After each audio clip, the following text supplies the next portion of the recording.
नमस्कार, मैं दुर्गेश सूर्यवंशी स्वागत करता हूं आपका सिटी 24 उज्जैन में। आइए नजर डालते हैं आज के प्रमुख समाचार पर। महापौर एवं निगम अध्यक्ष ने कार्तिक मेले का निरीक्षण किया। महापौर श्री मुकेश टटवाल एवं निगम अध्यक्ष श्रीमती कलावती यादव द्वारा रात्रि को कार्तिक मेले के निरीक्षण किया गया एवं मेले में छोटे फुटकर विक्रेताओं से चर्चा करते हुए उन्हें समझाइश देते हुए उनके द्वारा बताई गई समस्या के समाधान हेतु निगम अधिकारियों को निर्देशित किया गया।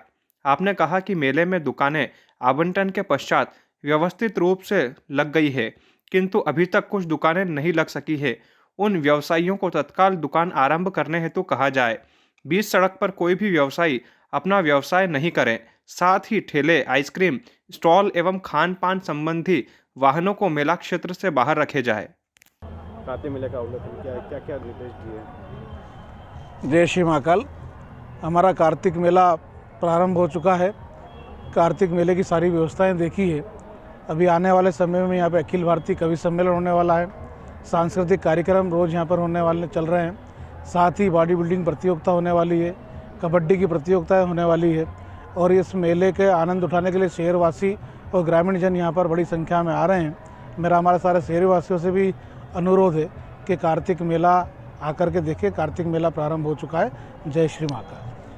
महाकालेश्वर शिवलिंग शरण को रोकने के लिए जीएसआई की टीम उज्जैन आई और गर्भगृह से सैंपल लिए। 12 ज्योतिर्लिंगों में से एक महाकाल मंदिर शिवलिंग शरण को रोकने के लिए जियोलॉजिकल सर्वे ऑफ इंडिया की 7 सदस्यीय टीम सोमवार शाम उज्जैन पहुंची। टीम ने भस्म शिवलिंग पर चढ़ाने वाला जल और भांग के नमूने लिए। जांच टीम भोपाल जाकर अधिकारियों को रिपोर्ट सौंपेगी। इसके पहले भी कई बार एएसआई और जीएसआई की टीम यहां आकर जांच कर चुकी है। महाकाल मंदिर शिवलिंग को हो रहे नुकसान को लेकर मामला 2017 में सुप्रीम कोर्ट में चला गया था। मामले में आदेश जारी किया गया था कि एएसआई और जीएसआई की टीम प्रतिवर्ष शिवलिंग की जांच कर रिपोर्ट कोर्ट में सौंपे।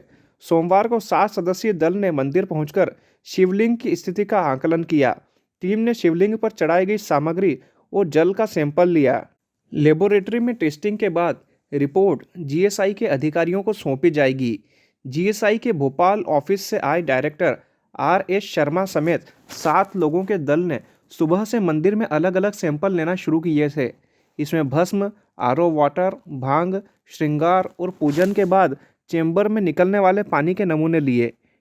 टीम भांग, पानी और श्रृंगार का टेस्ट कर जांचेगी कि इससे शिवलिंग को शरण नहीं हो रही है। रिपोर्ट आने के बाद उसे कोर्ट में सौंपा जाएगा। महाकाल लोक बनने के बाद लाखों की संख्या में भक्त रोजाना मंदिर पहुंच रहे हैं। मंदिर समिति ने शरण और भक्तों की बढ़ती संख्या को देखते हुए गर्भगृह को बंद कर दिया है। इसके बाद से सिर्फ वीवीआईपी या पंडे पुजारी ही गर्भगृह में पूजन कर पाते हैं। ऐसे में टीम ने जो सैंपल लिए हैं उसकी जांच रिपोर्ट आने के बाद पता चलेगा कि 5 महीने से बंद गर्भगृह से शिवलिंग कितना सुरक्षित रह पाया है या फिर पहले जैसा शरण हो रहा है। सर, कौन सी टीम आई है, किस प्रकार की जांच की जा रही है? भारतीय भूवैज्ञानिक सर्वेक्षण से, जैसा कि हर साल जो है हम लोग आते हैं, कोर्ट के माननीय उच्चतम न्यायालय की जो दिशा निर्देश है उसके अनुसार में जो आवश्यक वस्तुओं का सैंपल लेना है वो लिए गए हैं और वो अग्रिम जांच के लिए लैब में, प्रयोगशाला में भोपाल में भी और आगे हमारी रीजनल लैब नागपुर में भी हम जो है उसको भेजेंगे और परीक्षण के लिए। किन चीज़ों के सर सैंपल लिए गए हैं? पानी के, भस्म के भी हैं। किन पैरामीटर पर जांच की जाना है, क्या कुछ? वो आगे है, वो अभी। आपका पूरा नाम और पद प्लीज? राधेश्याम निदेशक, और आप हमारे उप महानिदेशक महोदय DDG-SUMP भोपाल है। सर, कितने सदस्यों की टीम आई थी? आज अभी जो है ये 2 सदस्य हैं, बाद में सपोर्टिव स्टाफ है। ये केवल सैंपल के लिए, अभी बाकी जो है अभी एएसआई की जो तय हुआ है ये 26 को आएंगे। महिला ने अपने साथियों के साथ मिलकर एक युवक की हत्या कर दी। वीडियो में सभी मिलकर युवक को मारते हुए दिखाई दे रहे हैं। 15 दिन पहले हुए मर्डर का वीडियो सामने आया है।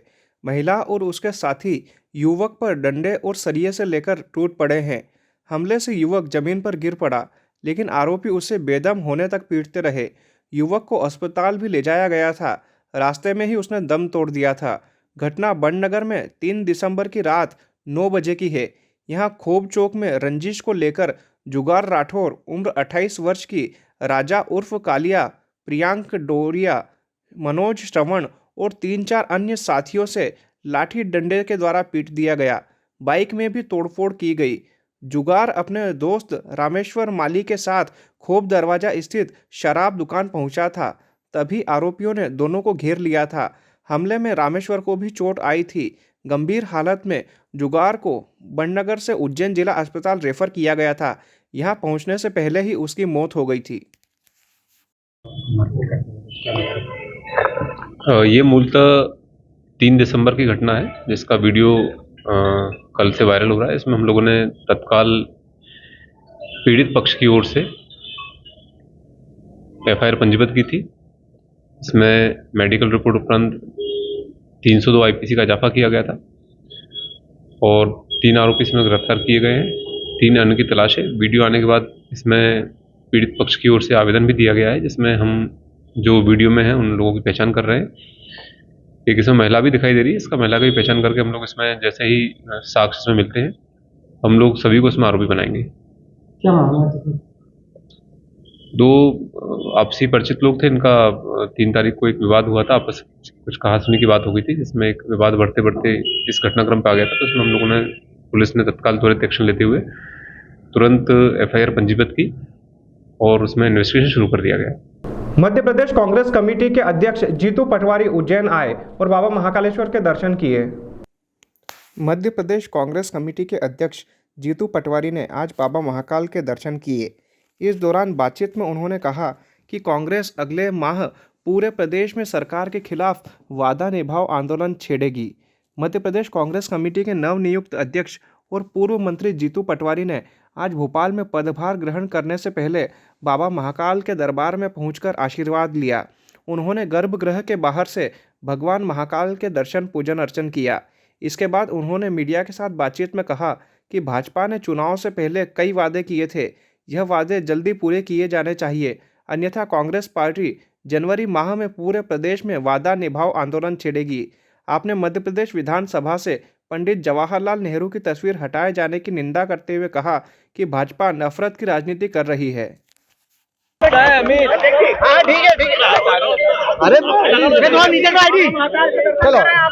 बाबा महाकाल के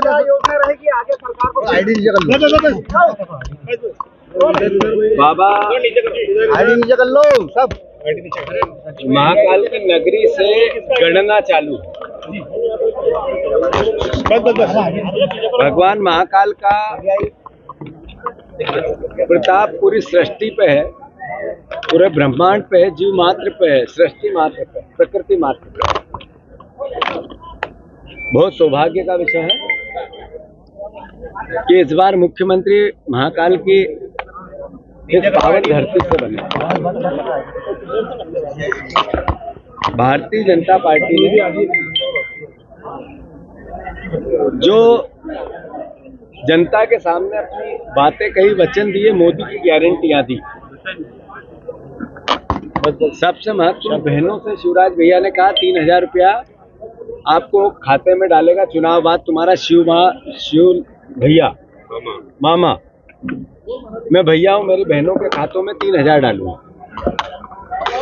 3000 रुपया कुंटल किसानों के गेहूं का डिमांड था। 2700 रुपये देने की बात कही 3100 रुपये धान की और 450 रुपये में गैस सिलेंडर, हर घर रोजगार और 2 लाख नौकरियां। मैं भगवान भोलेनाथ की इस महा कृपा ऐसी हो कि सरकार ये सब वादे पूरे करे, मुख्यमंत्री को सद्बुद्धि हो, जल्दी से ज्ञान मिले, रास्ते मिले और ये वादे जो उन्होंने वचन दिए वो पूरे कर। हमारे सामने भारतीय जनता पार्टी का वो घोषणा पत्र है जिनकी मोदी की गारंटियां हैं, जिसको लेके हमें बात करनी है, जिसको लेके हमें सरकार से आशा है कि वो पूर्ण करेगी। मैं मानता हूं लोकतंत्र की 2 पटरी है और वो समान दूरी पर रहती है। एक पटरी सत्ता की है, एक विपक्ष की है। पर सत्ता में रहकर और विपक्ष में रहकर दोनों में देश सेवा होती है, प्रदेश सेवा होती है। हमें कांग्रेस पार्टी को बहुत महत्वपूर्ण जिम्मेवारी मिली है। मैं बहनों से अनुरोध करना चाहता हूं, शिवराज भैया 3000 के वादे करके मुख्यमंत्री नहीं रहे, पर आपका जीतू भैया है। मैं किसान का बेटा हूं, हल चलाना जानता हूं और हल निकालना भी जानता हूं। मैं अनुरोध करना चाहता हूं इस बात का कि महाकाल की इस धरती से सरकार जैसे ही कैबिनेट फिर से फॉर्म हुई, तो पहली बार जब सिग्नेचर किए थे तो ये घोषणाएं जो मैंने बोली पूर्ण होनी थी। अब जैसे ही मंत्रिमंडल फॉर्म और कैबिनेट की पहली मीटिंग हो, तो आशा है कि मुख्यमंत्री जी और सरकार इस पर संज्ञान में लेके ये सारे वादे पूरे करेगी। अन्यथा मध्य प्रदेश पूरे में कांग्रेस पार्टी का विपक्ष का कार्यकर्ता उन बहनों और किसानों के हितों के लिए, युवाओं के हितों के लिए,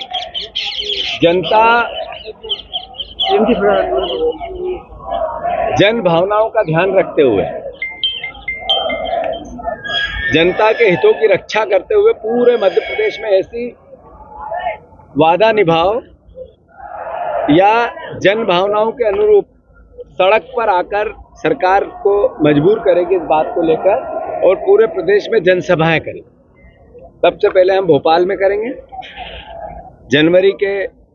15 जनवरी के बाद ये वादा निभाओ, और फिर प्रदेश के पूरे मध्य प्रदेश के हर जिले में होगी। कांग्रेस को 40% मत मिला है, ये 51% कैसे हो, इसकी सद्बुद्धि मुझे और मेरे परिवार के, कांग्रेस परिवार के जन जन कार्यकर्ताओं को भी, हम सब मिलकर इस प्रयास को करें कि 51% मत मिले। ये भी एक भावना है और इसकी मैंने प्रार्थना की है, और प्रदेश समृद्ध बने, प्रदेश की सुख शांति हो, प्रदेश देश में नंबर 1 हो, प्रदेश विश्व में मेरे का गौरव, जब भारत बने तो प्रदेश सबसे ऊपर। भैया कितनी सीटें लोकसभा में? क्योंकि अभी मैं पदभार ग्रहण करने जा रहा हूँ, संभावना है ज़्यादा से ज़्यादा हमारी 29 की 29 सीट मिले, ये आशा है। पर क्या होगा, कैसे होगा, इसकी रणनीति बना के आपको नेहरू वर्सेस बाबा साहब की जो राजनीति चल रही है, अम्बेडकर जी की लगा दी। ऐसा है कि भारत की आज़ादी के नायक थे महात्मा गांधी, संविधान निर्माण के नायक थे बाबा साहब अम्बेडकर, और देश निर्माण के नायक थे पंडित जवाहरलाल नेहरू। बहुत खुशी हुई कि बाबा साहब अम्बेडकर की तस्वीर लगी, प्रतिमा लगी, पर दुख हुआ कि भारत के निर्माण करने वाले प्रधानमंत्री की, पूर्व प्रधानमंत्री की तस्वीर हटी। ये हटाने की राजनीति कैसी, ये नफरत किसी महापुरुष से जिसने देश की आज़ादी के लिए सालों जेल में बिता दिए, देश के निर्माण के लिए सर्वोच्च निछावर कर दिया, उससे ये नफरत क्यों? मेरा अनुरोध है, सरकार ने बाबा साहब की जब तस्वीर लगाई तो पंडित नेहरू की तस्वीर क्यों हटाई? वो भी लगाने रहती। तीन तस्वीर की व्यवस्था जब तो ज़्यादा अच्छा था। भारतीय जनता पार्टी ने चुनौती दी है अटल बिहारी वाजपेयी के उस विचार को, जिन्होंने संसद में नेहरू जी की तस्वीर देख के कहा था तस्वीर कहाँ गई, और उन्होंने उस तस्वीर के लिए प्रयास किए और फिर से लगवाई। मतलब आज की बीजेपी पंडित अटल बिहारी वाजपेयी की बीजेपी नहीं है, उनके विचार की बीजेपी नहीं है। वो बीजेपी जो महापुरुषों में बंटवारा करना चाहती है, वो बीजेपी है। हम निंदा करते हैं कि पंडित जवाहरलाल नेहरू की तस्वीर को इन्होंने वहाँ से हटाया, और स्वागत भी करते हैं कि अम्बेडकर जी की प्रति तस्वीर को उन्होंने लगाया। मैं मानता हूँ भारतीय जनता पार्टी को महापुरुषों में भेद नहीं करना चाहिए और हटाने की राजनीति से बचना चाहिए। विक्रम विश्वविद्यालय में व्याप्त अनियमितताओं के खिलाफ अखिल भारतीय विद्यार्थी परिषद द्वारा कुलपति को ज्ञापन सौंपा गया। अखिल भारतीय विद्यार्थी परिषद ने विश्वविद्यालय की परीक्षाओं के परिणामों में गड़बड़ी एवं परीक्षाओं की अनियमितताएं व छात्रावास की समस्या को संज्ञान में लेते हुए एबीवीपी के पदाधिकारी और कार्यकर्ताओं ने विक्रम विश्वविद्यालय का घेराव किया। कुलपति अखिलेश कुमार पांडेय को ज्ञापन सौंपते हुए विद्यार्थियों की मांगों को शीघ्र हल करने की मांग रखी गई। अखिल भारतीय विद्यार्थी परिषद के नेताओं ने कुलपति को बताया कि विक्रम विश्वविद्यालय में कई दिनों से कुछ समस्याएं देखने को मिल रही है, जिसमें प्रमुख रूप से विश्वविद्यालय में पिछले कुछ समय से आ रहे परीक्षा परिणामों में लगातार त्रुटियां पाई जा रही है। जो विद्यार्थी अपनी पूर्व की परीक्षाओं में उत्कर्ष प्रदर्शन कर चुके हैं, उन्हें भी विषयों में एटीकेटी आ रही है। एक ही कक्षा के कई विद्यार्थियों को सामूहिक एटीकेटी आ रही है। यह तभी संभव है जब उत्तर पुस्तिका का मूल्यांकन अनुभवहीन या विषय विशेषज्ञ उत्तर पुस्तिका न जांचे। इसके अलावा विश्वविद्यालय का परीक्षा विभाग अपने निष्कृष्ट स्तर पर कार्य कर रहा है, जिससे कि विद्यार्थियों के रिजल्ट में समस्या आम हो गई है। साथ ही कुलपति को अवगत कराया गया कि भर्तरी छात्रावास में विद्यार्थियों हेतु न ही पानी की व्यवस्था है और न ही पलंग व टेबल कुर्सी की, जिससे विद्यार्थियों को ठंड के मौसम में दिक्कत का सामना करना पड़ रहा है। एबीवीपी के कार्यकर्ताओं ने शीघ्र ही विद्यार्थियों की समस्याओं को दूर नहीं करने पर विक्रम विश्वविद्यालय का घेराव करने की चेतावनी दी। देखो, सबसे पहले तो मैं बताना चाहूँगा कि जुल्म भी जब जुल्म करेगा विश्वविद्यालय को गलियारों से, पूरा भारत गूंज उठेगा एबीवीपी के नारों से। आज विश्वविद्यालय प्रशासन द्वारा ना तो समय पे कोई एग्ज़ाम कंडक्ट कराई जाती है। एग्ज़ाम कंडक्ट कराते हैं तो 2-2, 3-3 महीने एग्ज़ाम, प्रत्येक सब्जेक्टों की एग्ज़ाम लेट है। और जब एग्ज़ाम कंडक्ट कराते हैं तो रिजल्ट के लिए 4-4 महीने विद्यार्थी को मतलब रुकना पड़ता है। और जब रिजल्ट आता है तो विद्यार्थी देखता है जो अव्वल नंबर का विद्यार्थी रहता है, दूसरे सब सब्जेक्टों में अव्वल मार्क्स लेके आता है, वो एक प्रत्येक विषय में 125 विद्यार्थियों को एटीकेटी दे दी जाती है। उन्हीं सब विषयों को लेकर के आज विद्यार्थी परिषद ने आंदोलन किया है। साथ ही देखने में आता है कि संभाग भर के विद्यार्थी को WH दिया जाता है। जब वो WH की सुधार करने के लिए गोपनीय विभाग में आता है, ना ही कोई अधिकारी उनको संतोषजनक जवाब देता है, और जवाब देता है तो 500 रुपये की उनसे प्राप्ति करता है। तो इस प्रकार का वोट डालने का काम विश्वविद्यालय छात्रों पर कर रहा है। और ये मनमानी तरीके से एग्जाम जो शुल्क रहता है वो मनमानी तरीके से बढ़ा दिया गया है। जो एग्जाम शुल्क 900 रुपये था उसको 1400 रुपये की वृद्धि के साथ कर दिया है। तो विश्वविद्यालय प्रशासन खाली घूसखोरी का काम कर रहा है और पैसे वसूली का काम कर रहा है। उन्हीं सब विषयों को लेकर के आज एबीवीपी उज्जैन महानगर ने आंदोलन किया है और इस विश्वविद्यालय को चेतावनी दी है, जल्द से जल्द अगर कोई कार्रवाई नहीं करी है और जो शुल्क है वो कम करने का काम नहीं करा है तो इस विश्वविद्यालय को बंद कर दिया जाएगा। आदर्श चौधरी, उज्जैन महानगर मंत्री। क्या कुछ आगे कार्रवाई की जाएगी? अखिल भारतीय विद्यार्थी परिषद के छात्र नेता सब आए और उन्होंने ज्ञापन दिया है। परीक्षाओं में कुछ समस्याएं उन्होंने उस तरफ ध्यान आकर्षित किया है। परीक्षाएं एक्चुअली जो हमारे संभाग के प्रिंसिपल हैं, कई प्रिंसिपल ऐसे हैं कि जो समय से नंबर नहीं भेजते न। एक उनको लिंक दिया गया है, एक समय सीमा रहती है, उस लिंक पे उनको नंबर अपलोड करने रहते हैं। तो ये जितनी कई कॉलेजेस के, इवन उज्जैन के कुछ बहुत ही प्रोमिनेंट कॉलेज के प्रिंसिपल्स हैं, वो समय से नंबर जब नहीं देते हैं तो बच्चे का जब रिजल्ट विदल्ड हो जाता है तब ये समस्या आती है। उसके बाद वो प्रैक्टिकल्स के नंबर और ये सारी चीज़ें भेजते हैं। उसके लिए अभी इस साल जो है लगातार अभी चिट्ठी लिख रहे हैं, और नहीं यदि कोई प्रिंसिपल नंबर समय से भेजता है तो उसे हर छात्र जो है 500 रुपये का पेनाल्टी उस कॉलेज पे लगाने के लिए विश्वविद्यालय ने लेटर जारी किया है। तो मुझे उम्मीद है कि प्रिंसिपल सीरियस होंगे और ये जो बच्चे इतनी समस्याएं उनकी आ रही हैं उसमें विश्वविद्यालय को सहयोग करेंगे। सर, अमूमन देखने में आ रहा है कि एक ही सब्जेक्ट। फिलहाल वक्त हो गया है एक ब्रेक का, मिलते हैं ब्रेक के बाद।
ब्रेक के बाद पुनः आपका स्वागत है। चलिए बढ़ते हैं अगले समाचार की ओर।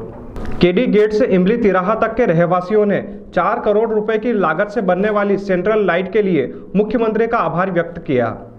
मुख्यमंत्री डॉक्टर मोहन यादव रात्रि 1:30 बजे मुख्यमंत्री निवास से कुछ ही दूरी पर स्थित इमली तिराहा केडी गेट पर पहुंचे।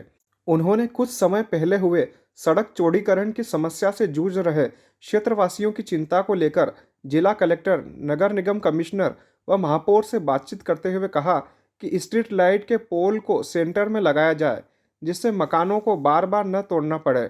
इस बात की खबर सुनते ही केडी गेट से इमली तिराहा के रहवासियों ने मुख्यमंत्री का आभार व्यक्त किया। खुजेमा खंडवा वाला एवं अकबर भाई चंदन वाला ने जानकारी देते हुए बताया कि इमली तिराहे से केडी गेट तक सड़क चौड़ीकरण में प्रभावित लोगों को मुख्यमंत्री डॉक्टर मोहन यादव ने सेंट्रल लाइटिंग लगाने के निर्देश से बड़ी राहत मिली है। सभी रहवासियों के चेहरे पर खुशी की लहर है। रहवासियों ने कहा कि अगली बार जब भी मुख्यमंत्री उज्जैन आएंगे तब हम सब मिलकर उनका सम्मान करेंगे। मुख्यमंत्री ने निरीक्षण के दौरान जल्द से जल्द इस क्षेत्र के लोगों की समस्या को दूर करने की बात अधिकारियों से कही। मुख्यमंत्री ने 4 करोड़ रुपए देने की घोषणा की है। सर वो माननीय मुख्यमंत्री जी जैसे ही आए उन्होंने ये देखी समस्या, पहले उनका अवगत करा दिया था हमने समस्या से, तो जैसे ही उन्होंने देखी तो उन्होंने कहा कि नहीं सेंट्रल लाइन ही लगाई जाएगी। और जिस विश्वास से उन्होंने बोला था कि मुल्ला जी लोग आप मकान तोड़ लो, हम आपका सहयोग करेंगे, वैसे ही उनकी बात तो वो खरे उतरे और उन्होंने सहयोग भी करा और उन्होंने आश्वासन दिया है कि सेंट्रल लाइन ही लगाई जाएगी। और भी जो भी समस्या होगी बोले कि मैं हाजिर हूँ आपके लिए, जो आपको पैसे की कमी नहीं आने दी जाएगी और जो आप बोलोगे वही होगा। ऐसे ही कि भारतीय जनता पार्टी बहुमत से आए और हमारा किस्मत है कि अचानक से मोहन यादव जी मुख्यमंत्री बन गए, ये हमारा भाग्य है। क्या नाम है आपका? मेरा नाम अकबर अली चंद। शहर के विकास के लिए जैसे ही यहाँ के रहवासियों ने अपने मकान को चौड़ीकरण हेतु आगे आए थे, उनकी काफ़ी दिनों समस्या थी और हमारे विधायक जी ने अनिल जी कालू हेरा जी जो उत्तर क्षेत्र के विधायक हैं, उनको हमने 4-5 बार अवगत कराया था कि भाई साहब यहाँ पे जो है लोगों की जगह के मकान कम बचे हैं, उनको जो है ऐसा निर्णय लिया जाए कि लोग अपने कम से कम मकान को ऊपर से 1-2 फुट आगे ले सकें। और सेंट्रल लाइन की समस्या आ रही थी और जैसे ही हमारे विकास पुत्र डॉक्टर मोहन जी यादव जो कि हमारे यहाँ के पड़ोसी भी है और हमारे यहाँ के उत्तर के रहने वाले भी है, उनको जैसे ही मालूम पड़ा रात को तो तत्काल वो यहाँ आए और उन्होंने घोषणा की कि चिंता मत करो, मैं आपके लिए हाजिर हूँ और आप जैसा कहोगे वैसा ही होगा। वो शहर का विकास होना चाहिए और सेंट्रल लाइन की जो उन्होंने घोषणा की है, यहाँ के रहवासियों में काफ़ी हर्ष व्याप्त है। और जैसे ही मुख्यमंत्री जी अगली चक्कर आएंगे हम उनका सम्मान करेंगे, उनको धन्यवाद देंगे। क्या नाम है आपका? खुजेमा खंडवा वाला, मैं भारतीय जनता पार्टी। ये बहुत अच्छा निर्णय लिया गया है। हमारे माननीय मुख्यमंत्री जी मोहन जी यादव जो परसों के दिन रात को यहाँ आए, उन्होंने अचानक दौरा किया। इससे क्षेत्र की समस्या जो बहुत बड़ी एक समस्या थी, केडी गेट इमली तिराहा चौड़ीकरण में बहुत बड़ी एक बाधा आ रही थी। लाइट के पोल जो है मकान से सटा करके लगाए जाने का निर्णय लिया गया था, जिससे कि रहवासियों में भी एक ही डर था कि कहीं करंट ना फैले, मकानों में करंट ना आ जाए। तो हमारे माननीय मुख्यमंत्री जी ने क्षेत्र के रहवासियों की समस्याओं को सुना और उसका तुरंत निराकरण किया उन्होंने कि नहीं ये जो है पोल जो है मकान से हटा करके सेंट्रल लाइन में लगाए जाएं। इसके लिए हम जो है उनका बहुत बहुत धन्यवाद देते हैं और हम उनके आभारी हैं। क्या नाम है आपका? मेरा नाम नौशाद हुसैन कुरैशी। उज्जैन में यातायात पुलिस ने बेतहाशा बढ़ रहे ई रिक्शा पर यूनिकोड लगाए हैं ताकि नियमों का पालन हो सके। एसपी सचिन शर्मा के आदेश पर यातायात पुलिस ने पहल करते हुए शहर में करीब 4,500 ई रिक्शा की यूनिकोड लगाने की शुरुआत की है। इससे गाड़ी के कागज़ कंप्लीट होने के साथ ही अपराधों पर भी अंकुश लगेगा। दरअसल यातायात पुलिस द्वारा ई रिक्शा पर यूनिकोड लगाया गया। 1 नंबर यूनिकोड से शुरुआत डीएसपी विक्रम सिंह द्वारा की गई, जो कि शहर में चल रहे 4,500 से अधिक ई रिक्शा में लगेंगे।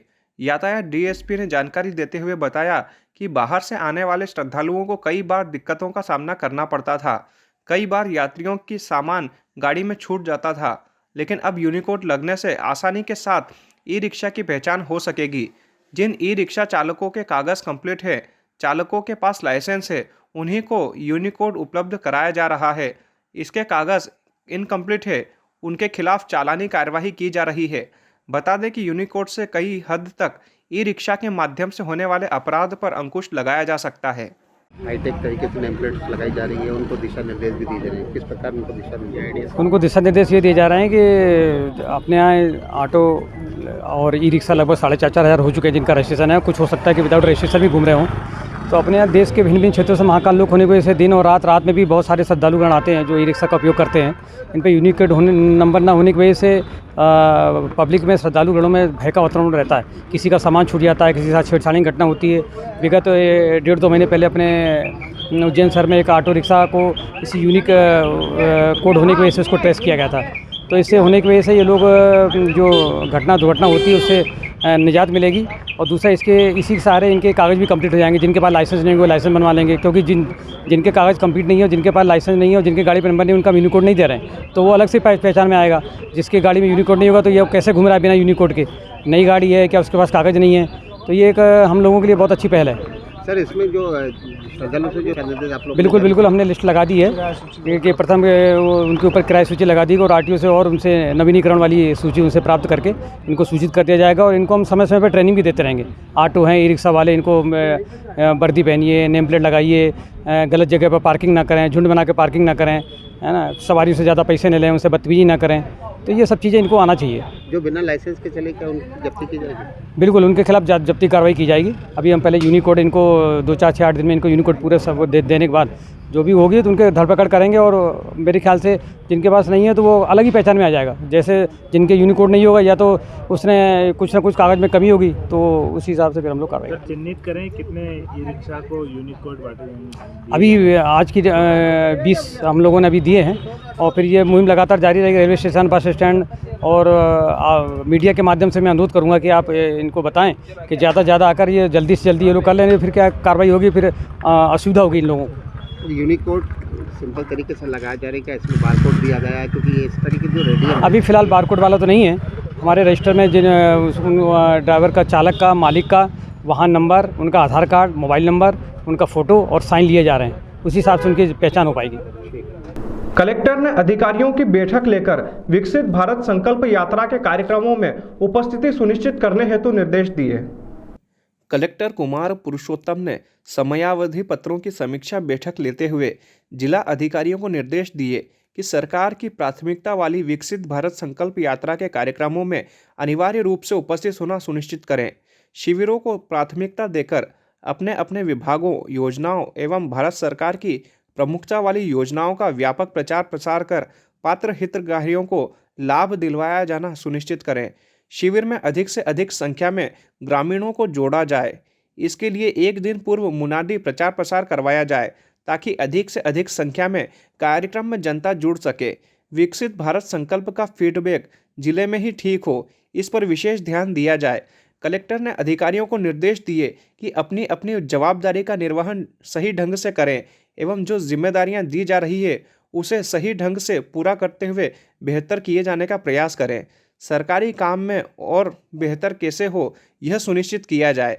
बैठक में जिला पंचायत सीईओ मृणाल मीणा, नगर निगम आयुक्त रोशन कुमार सिंह, अपर कलेक्टर प्रीति यादव, अपर कलेक्टर एवं जिला निर्वाचन अधिकारी MS कवचे, अपर कलेक्टर एवं UDA CEO Sandeep Soni, ADM Anukul Jain, SDM संबंधित विभागों के जिला अधिकारी आदि उपस्थित रहे।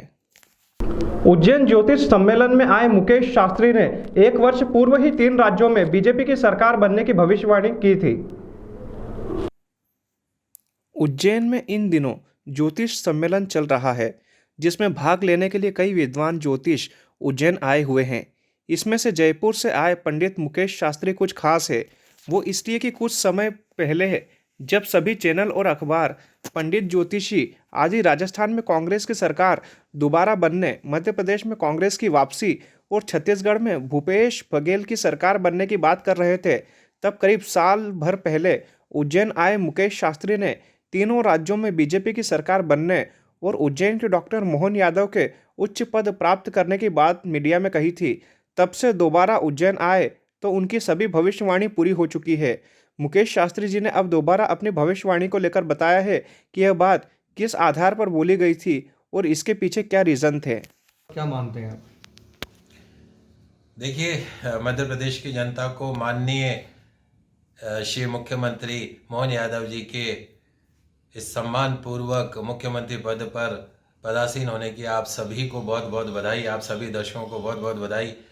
और आशा ही नहीं, विश्वास भी है कि माननीय सम्माननीय मुख्यमंत्री जी श्री मोहन यादव जी का कार्यकाल मध्य प्रदेश के लिए बहुत ही शुभ परिणाम लेकर आने वाला है। सन 2024 के अंदर जहां हमारे जो बेरोजगार दर्शक हैं मध्य प्रदेश के, उनके लिए रोजगार की गारंटी जो है वो माननीय मुख्यमंत्री श्री मोहन यादव जी के द्वारा निश्चित तौर पे दी जा रही है। और सिर्फ बेरोजगारी के ऊपर ही नहीं, उनके आर्थिक क्षेत्र में अगर हम बात करें तो व्यापारियों के लिए भी, मध्य प्रदेश के जितने व्यापारी हैं उनके लिए भी आने वाले 5 साल उनके जीवन का, उनके व्यापार का गोल्डन समय रहने वाला, स्वर्णिम काल रहने वाला है।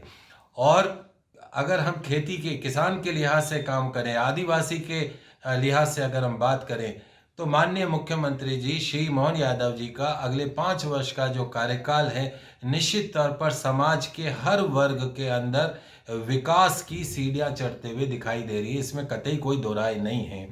और जहां तक आपका मूल प्रश्न था कि क्या ऐसे योग बन रहे थे कि 3 प्रदेशों के अंदर जो है वो भारतीय जनता पार्टी की सरकार आई, जबकि तमाम जो टीवी सर्वेक्षण थे, जितने भी ओपिनियन पोल थे, उनको धता बताते हुए और भारतीय जनता पार्टी की ने मध्य प्रदेश के अंदर, छत्तीसगढ़ के अंदर, राजस्थान प्रदेश में पूर्ण बहुमत की सरकार बनाई। उसके पीछे जो सबसे बड़ा श्रेय जाता है वो प्रधानमंत्री श्री नरेंद्र मोदी जी की कुंडली के अंदर, चूंकि इस वक्त गज केसरी योग, राजयोग प्रबल होकर बैठा है और उसी योग के प्रभाव से लोकसभा चुनाव से पहले जो भी विधानसभा चुनाव होने थे 6 महीने पहले उनमें भारतीय जनता पार्टी के, अगर हम भारतीय जनता पार्टी की कुंडली का देखें, जब हम उनका निर्माण हुआ भारतीय जनता पार्टी कुंडली में, तो भारतीय जनता पार्टी की कुंडली के अंदर जो बने हुए जो राग योग हैं, सूर्य बुध बुध आदित्य योग है,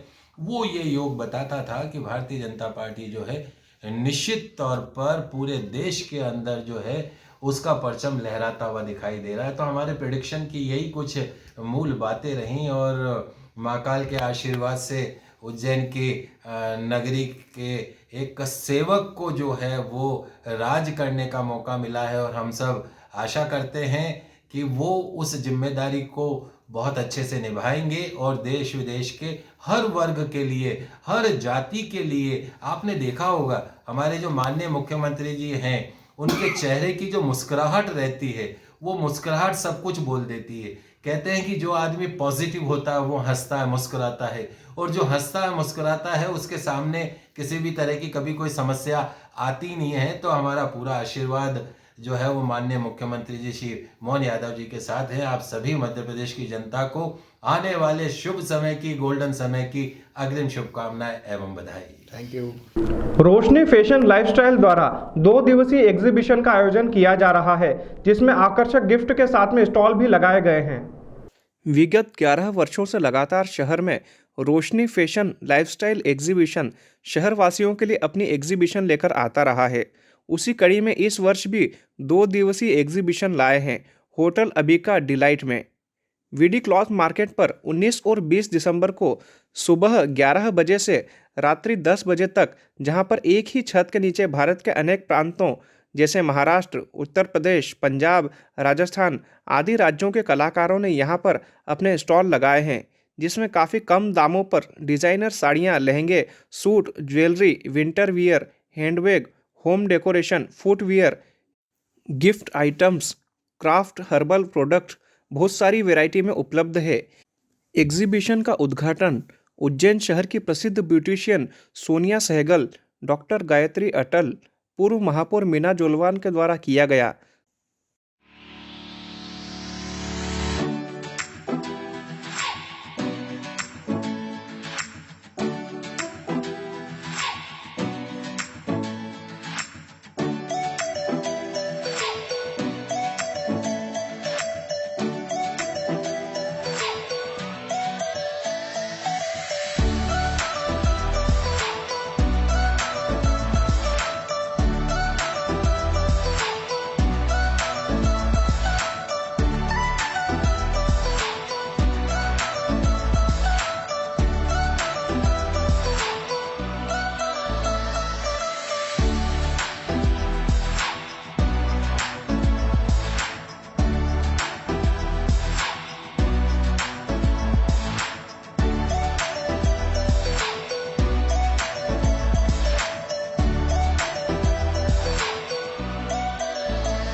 हमारे उज्जैन शहर की पहचान बन चुकी है रोशनी एग्जीबिशन। और इस बार विंटर्स के हिसाब से बहुत ही ब्यूटीफुल कलेक्शन है, बिल्कुल डिफरेंट टाइप के विंटर वेयर्स। पहले तो हम सोचते थे विंटर वेयर मतलब स्वेटर पहन लेना, बट बहुत ही ब्यूटीफुल कलेक्शन के संग में विंटर वेयर आया है, प्लस वेडिंग कलेक्शन है। और मेन अट्रैक्शन जो है इस बार रियल डायमंड ज्वेलरी है। मैं सीमा जैन, रोशनी एग्जीबिशन जो हमेशा आपके लिए कुछ ना कुछ अच्छा स्टॉल्स वगैरह लेके आते हैं, इस बार है वेडिंग एंड विंटर स्पेशल। तो इसमें हम लोग लाए हैं रियल ज्वेलरी, क्योंकि वेडिंग के लिए रियल ज्वेलरी बहुत इम्पोर्टेंट है। देन लहंगाज है, साड़ीज़ है, क्लचर है, सारे आइटम्स है और सारे स्टॉल्स हमारे बाहर से हैं इस बार। कितने दिनों की एग्जीबिशन है मैम? ये 2 दिन की एग्जीबिशन है, 19 एंड 20 होटल अबिका इलाइट। और कुछ ऑफ़र भी दे रहे हैं इस बार आप? हाँ जी, हम लोग हमेशा रोशनी एग्जीबिशन हमेशा शॉपिंग पे गिफ्ट्स देते हैं, और इस बार भी हम लोग बहुत एक्सक्लूसिव गिफ्ट्स लेके आए हैं। 2 दिवसीय एग्जीबिशन अबिका होटल में रोशनी एग्जीबिशन के नाम से यहाँ पर आयोजित की जा रही है, और एक ही परिसर के अंदर हमारी सभी माताओं बहनों के लिए और लेटेस्ट चीज़ों का कलेक्शन, चाहे वो ज्वेलरी हो, पर्स हो, कपड़े हो, या फिर आप कह लीजिए कि ड्रेस मटेरियल में भी एक से बढ़कर एक चीज़ें यहाँ पर इस परिसर में देखने को मिलेगी। और सबसे अच्छी बात मेरी इसकी श्रीअन्य की जो हम बात करते हैं, वो श्रीअन्य को लेकर भी आज यहाँ पर स्टॉल लगा है, जो मुझे देखकर बहुत अच्छा लगा, जिसमें कुरकुरे और परमल, श्रीअन्य के, रागी के, ज्वार के, और सारी चीज़ें यहाँ पर देखने को मिली। रोशनी एग्जीबिशन में क्या क्या नहीं है जो हमें देखने को नहीं मिलेगा, ये पूछो, क्योंकि यहाँ तो A to Z सारी चीज़ें हैं, हर आदमी की टेस्ट है, हर आदमी की पसंद की चीज़ें मिल जाएगी, लोअर कास्ट में मिल जाएगी, हायर रेंज में मिल जाएगी। अब तो इन्होंने डायमंड भी स्टार्ट कर दिया है। बेसिकली हम इंदौर से हैं, हमारा काम हीरे और जड़ाऊ फूल की और सोने की ज्वेलरी में है।